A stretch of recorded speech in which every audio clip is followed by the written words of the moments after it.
The New York Yankees find themselves in a hole heading into Game 3 of the World Series after two tough losses against the Los Angeles Dodgers at Dodger Stadium.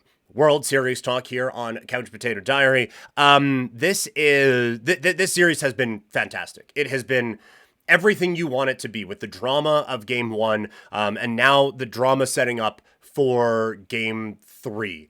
And hot take, breaking news, the Yankees are in tough. I think when you look at this, you thought, well, the Yankees actually may have a pitching edge in this series. I don't take the Yankees pitching staff seriously enough that I was going to say the Yankees had a starting pitching edge. But the one part of that edge that they needed to have and needed to take advantage of was absolutely going to be, going to have to be Garrett Cole coming out and winning Game 1. And to lose Game 1 in the fashion they did, a Garrett Cole start, I think Cole is probably going to start 2 games in this series. And honestly, if this was 15 years ago, you'd probably have him penciled in 1, 4, and 7. And you, from a Yankee standpoint, I kind of feel like you would need to win all 3 of those. Because you look at the pitching matchup in Game 2, Yamamoto was utterly brilliant in that particular game. He was everything you needed him to be. And then Rodon gets hit a little bit, and that's that. But you look at that game, advantage Dodgers, I would say. And they took advantage of that advantage to take the 2-0 series lead. Coming into Monday now, Walker Buehler against Schmidt.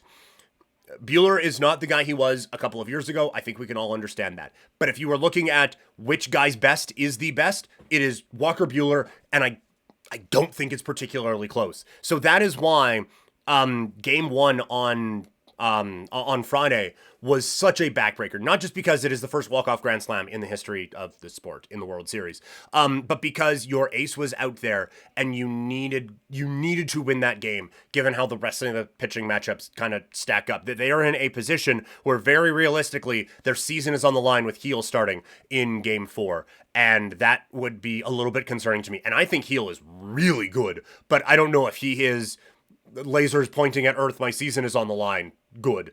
The other part of this that needs to change for the Yankees, Aaron Judge cannot be a non-factor in this series for them to win. I saw a thing ranking the 25 best players in the series, and obviously, Shohei Ohtani is number 1. And now he may not be playing because of the shoulder issue sliding into second base. But he was number 1. Soto and Judge were 2 and 3. And that had to be the case for them to win this series. Well, we can all talk about X factors and whatever, but you needed Juan Soto and you needed Aaron Judge to be the second and third best players in this series. And right now, Aaron Judge is sitting at approximately the 30th best player in this series. Again, it just hasn't been good enough for him so far. You look back at game number 2, 0 for 4, which is a bit of a waste of the 2 hits that Juan Soto gets ahead of you. And then the rest of this lineup, Stanton goes 1 for 4. He can hit the ball a billion miles, and that's great. Chisholm 1 for 4. Rizzo only gets 1 real at bat here. Volpe 0 for. Wells 0 for. Verdugo 0 for. Torres 0 for. Now, that's against a very good pitcher in Yamamoto, but I don't know if any of those are, oh my God, how could they?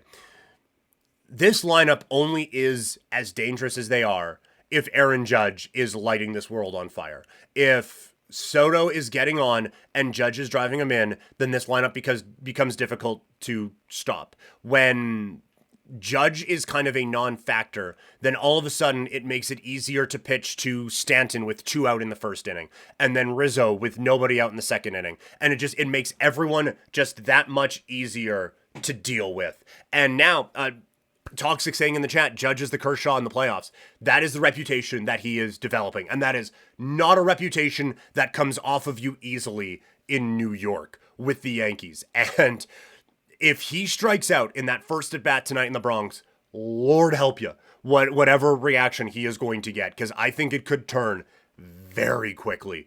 And like this is, I think, obviously a must win for the Yankees tonight. And the only way I think they do that is if Aaron Judge is back to being a superhero.